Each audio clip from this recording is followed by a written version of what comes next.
Audio Jungle.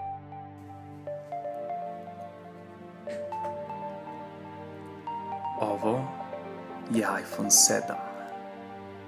iPhone 7 završava sve vaše poslove na identičan način kao i svaki iPhone pre njega, samo identično.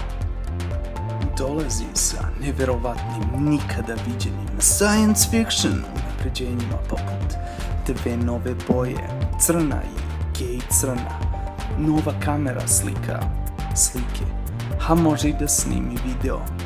Sastavljena je od ne 2, ne 9, već 6 objektiva koji omogućavaju svetlije, vividnije, orgazmičnije fotografije, ali tu nije kraj. Optički stabilizator objektiva, tako da koliko god da vam je Parkinsonova bolest agresivna, fotografije i video zapisi će biti savršeni. Novi iPhone 7 analizira svaki detalj na slici, pa time sve slike izgledaju kao najprosečnije slike.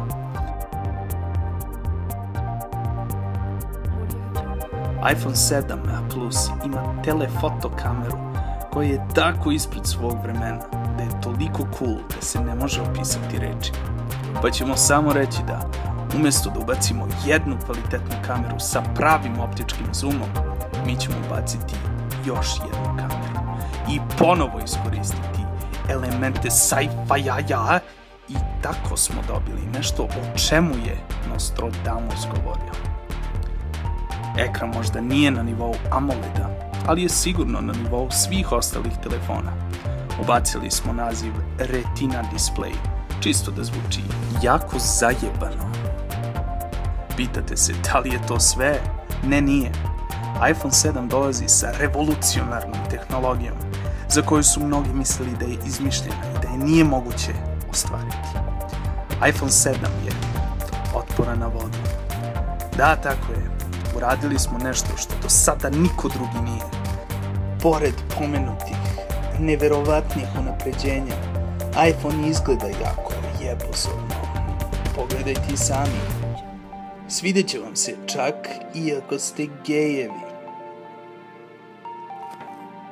Sa ponosom možemo reći da je ovo najbolji iPhone koji smo do sada napravili. iPhone 7 u sebi ima sve šta i ostali iPhone-i, ali na identičan način, što ga čini još i boljim i bržim. Na identičan način.